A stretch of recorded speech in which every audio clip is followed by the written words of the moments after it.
প্যারা নবী সাল্লাল্লাহু আলাইহি ওয়াসাল্লাম বলছেন, আমার উম্মতের মধ্যে যদি কোনো ব্যক্তি মাইলকে মাইল সফর করে আসে, জীর্ণ শীর্ণ অবস্থা, চুলগুলো এলোমেলো এবং জামা কাপড়গুলো আগোছালো, এমন ব্যক্তি লম্বা পথ সফর করে আসার পরে যদি ইয়ামুদ্দু ইলা সামাই, আসমানের দিকে হাত তুলে কাবার চাদর ধরে ধরে যদি বলে ইয়া রব ইয়া রব, এমতো অবস্থায় ওই ব্যক্তির অবস্থা বলেন ওয়া মাতআমুহু হারামুন ওয়া মাশরাবুহু হারামুন ওয়া মালবাসুহু হারামুন। এই ব্যক্তি যা খায় সব হারাম খায়, যা পরিধান করে সব হারাম পরিধান করে, যা পান করে সব হারাম পরিধান করে। গুজিয়া বিল হারাম, তার বৈশিষ্ট্য সমস্ত সম্পদের যা কিছু উপার্জিত আছে এই খাবার দাবার সব কিছুই হারাম। ফা ইন্নী ইস্তাজাবু লিযালিক, আল্লাহ নবী বলেন এই ব্যক্তির দোয়া কিভাবে কবুল হবে? পথ আপনি সফর করে এসেছেন, লম্বা পথ সফর করে এসে বাইতুল্লাহর চাদর ধরে ধরে আপনি দোয়া করছেন ইয়া রব ইয়া রব, কিন্তু আপনি খান হারাম, পরেন হারাম, সমস্ত কিছুই আপনার হারাম। এই ব্যক্তি যদি কাবার চাদর ধরেও দোয়া করে, আল্লাহর নবী বলেন ফা ইন্নী ইস্তাজাবু লিযালিক, এই ব্যক্তির দোয়া কিভাবে কবুল হবে? সুতরাং আমি বিবেকের কাছে প্রশ্ন করি, আমার উপার্জিত সম্পদ কত পার্সেন্ট বিশুদ্ধ রয়েছে?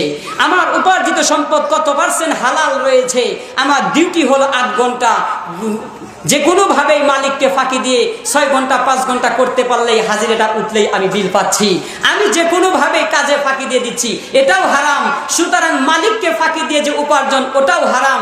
এভাবে আপনি বিবেকের কাছে প্রশ্ন করুন, আমার উপার্জিত সম্পদ কত পার্সেন্ট হালাল আর কত পার্সেন্ট হারাম? এই উপার্জিত সম্পদের মাধ্যমে যদি কোনো ব্যক্তি আল্লাহ তাআলার ওই হজ্জে কাবার বাইতুল্লাহ চাদর ধরেও যদি দোয়া করে, প্যারা নবী বললেন এই ব্যক্তির দোয়া কবুল হবে না। আল্লাহ নবী সাল্লাল্লাহু আলাইহি ওয়াসাল্লাম আরো বলছেন, শেষ জামানায় মানুষ এমন হবে, সম্পদের লোভ এত হবে যে হালাল হারাম বাঁচবে না, শুধু বলবে আমার টাকার দরকার, আমার টাকার দরকার, আমার টাকার দরকার। আল্লাহ নবী বলেন লা ইয়াতিয়ান্না আলান নাসি জামানুন, জামানার মধ্যে এমন একটা যুগ আসবে, এমন একটা সময় আসবে, লা ইউবালুল মারআ বিমা আখাযাল মালি আমনিল হারাম লিনাল আম হারামিন। তারা উপার্জিত সম্পদ করার ক্ষেত্রে হালাল চিনবে না, হারাম চিনবে না, শুধুই তাদের প্রয়োজন হবে হারাম হারাম হারাম। আমার সম্পদ লাগবে, আমার সম্পদ লাগবে, আমার সম্পদ লাগবে। আল্লাহ নবী বলেন আম হালালিন আম হারামিন, এই হালাল হারাম বাঁচবে না।